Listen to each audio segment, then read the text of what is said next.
Tu peux choisir de fermer les yeux maintenant ou dans un instant et d'écouter ma voix ou de ne pas l'entendre.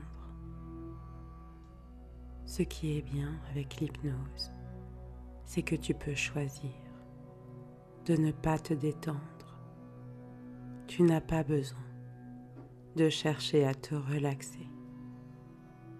Tout ce que tu as à faire, c'est à ne rien faire et laisser la partie de toi qui sait ce qui est bon pour toi s'ouvrir au réconfort du moment présent.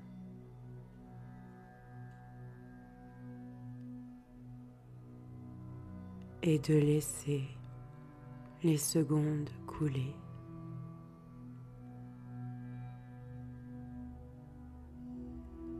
Les aiguilles tourner.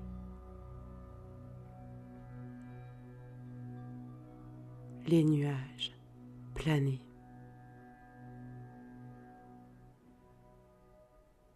Et je ne sais pas si le fait de visualiser ces images au ralenti pourrait avoir un effet apaisant.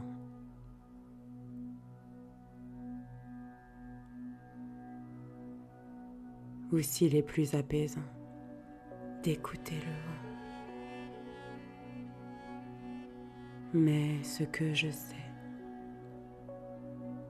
c'est qu'il n'y a rien à faire, rien qu'à se laisser faire et laisser ce qui a besoin d'être, être, ici, en sécurité.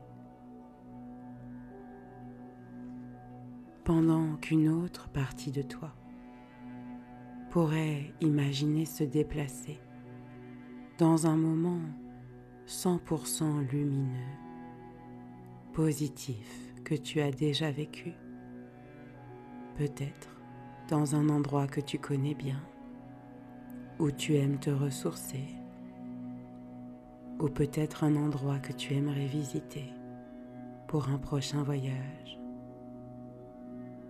à moins qu'il s'agisse d'un lieu complètement inventé que tu as rêvé. Alors que sur chaque inspiration, tu te gorges de toute cette énergie lumineuse présente dans ce lieu.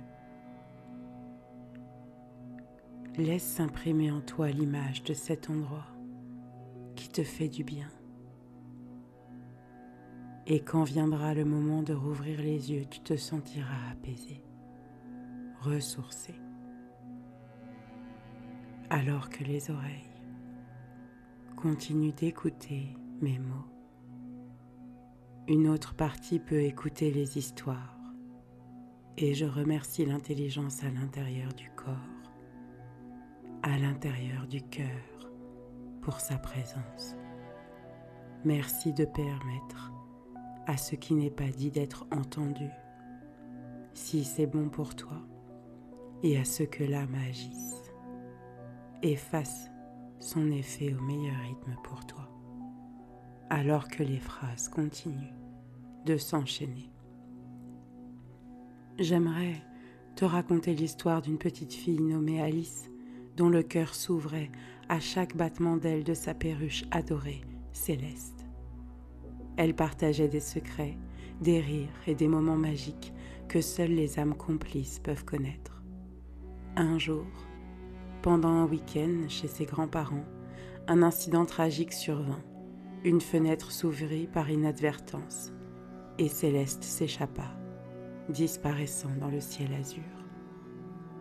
Les parents d'Alice, décidant de protéger leur fille de la peine, la remplacèrent par une autre perruche Plume, qui chantait avec une mélodie différente. Alice, bien consciente du subterfuge, ressentit un vide terrible. La tristesse d'Alice resta secrète, enfouie profondément, car elle ne pouvait pas dévoiler qu'elle avait découvert la supercherie. Les jours passèrent, mais son chagrin persista, transformant son sourire en une ombre fugace. Un jour, alors qu'elle errait mélancoliquement dans le parc voisin, elle entendit des chants familiers. Intriguée, elle découvrit une colonie de perruches virevoltant joyeusement. Parmi elles, une ressemblait étrangement à Céleste. Un sentiment éthéré, entre rêve et réalité, l'envahit, alors qu'elle croyait voir les yeux malicieux de son amie à plumes. La colonie semblait porter l'éclat de Céleste. C'est un peu comme si elle s'était réincarnée dans cet envol joyeux. Je crois que c'est à ce moment-là que, d'une manière mystérieuse, elle réalisa que le lien spécial qui unissait son cœur à celui de Céleste n'avait jamais été rompu.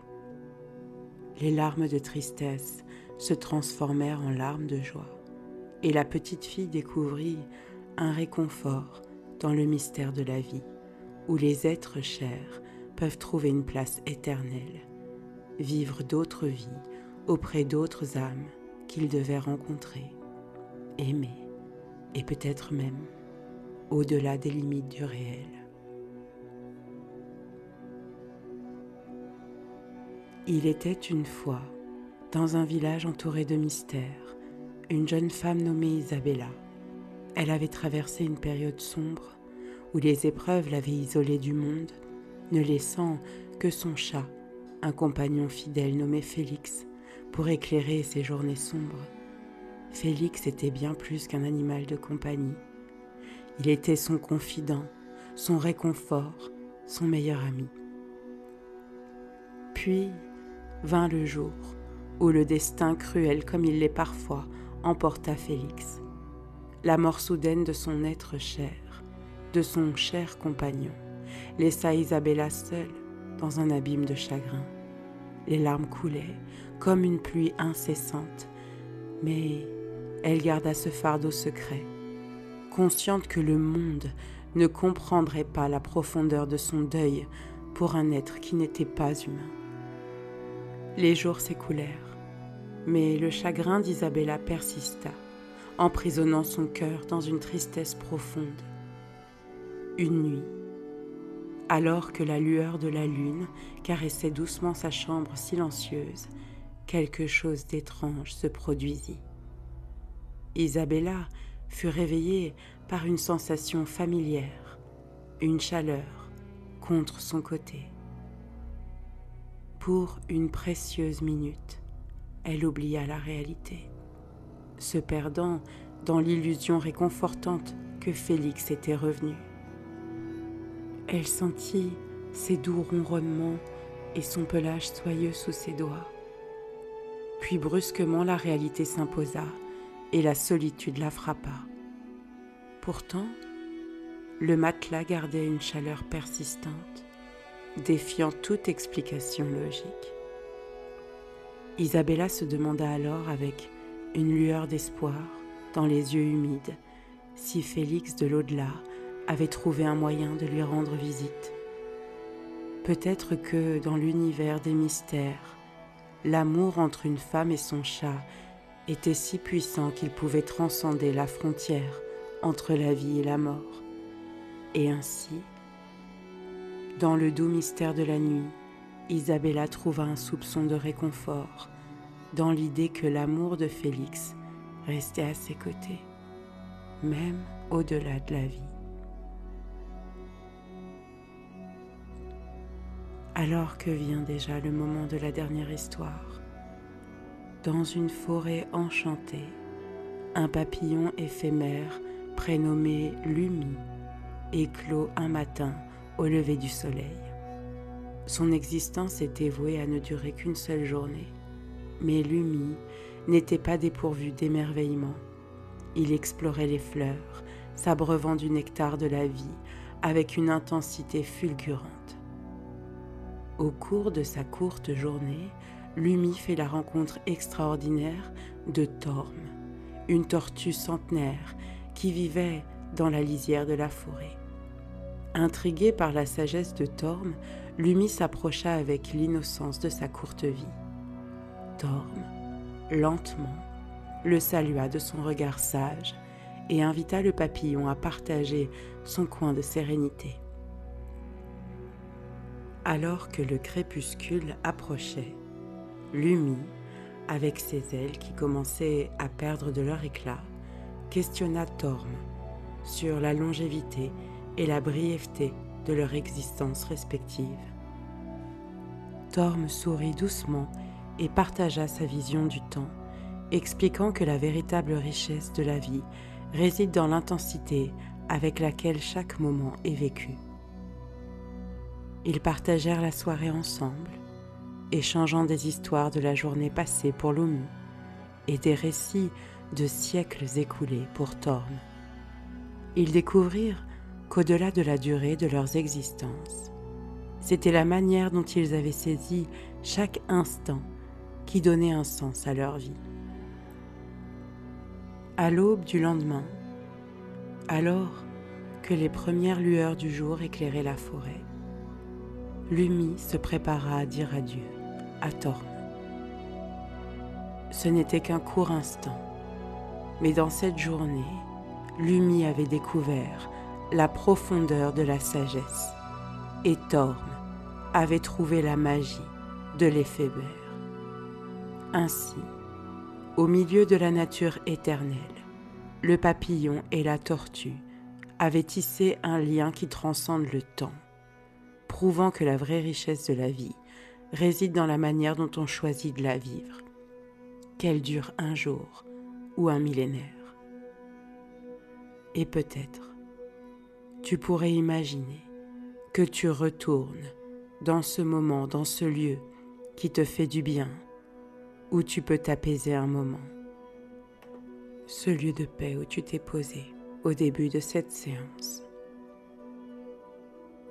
Alors que tu es dans ce lieu où tu te sens bien, tu prends le temps de regarder ce qui se trouve sur ta gauche,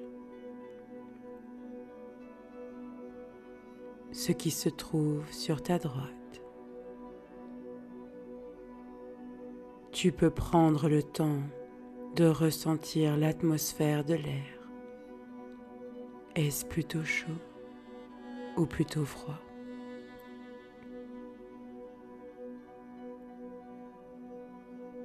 Alors, tu pourrais imaginer que tu profites de ce moment pour ouvrir un lien avec ton animal.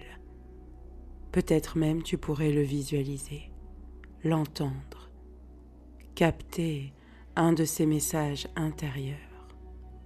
Laisse venir à toi l'empreinte de son amour.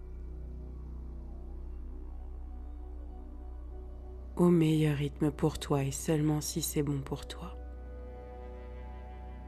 Peut-être tu peux ressentir une sensation physique. Ce lien est éternel. Tu peux le voir comme deux pierres précieuses luisant dans vos cœurs et qui vous relient.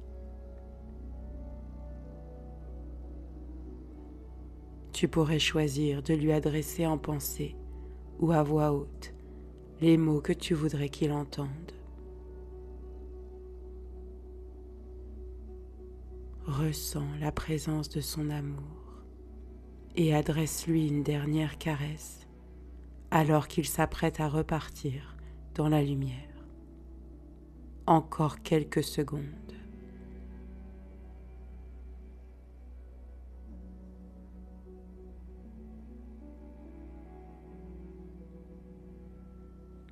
Sur le 3, 2, il approche du passage. 1, il est dans la lumière. 0. À partir de maintenant, le travail de deuil s'initie.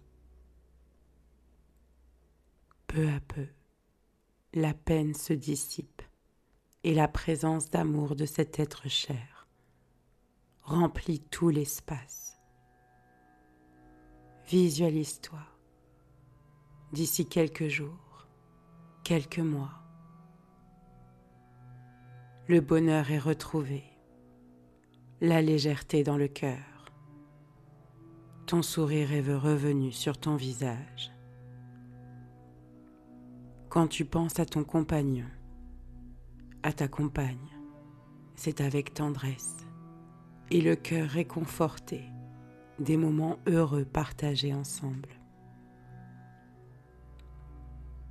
Alors que cette séance s'apprête à se terminer, je vais remercier toutes les parties de toi pour ce voyage en dehors des lignes de l'espace et du temps.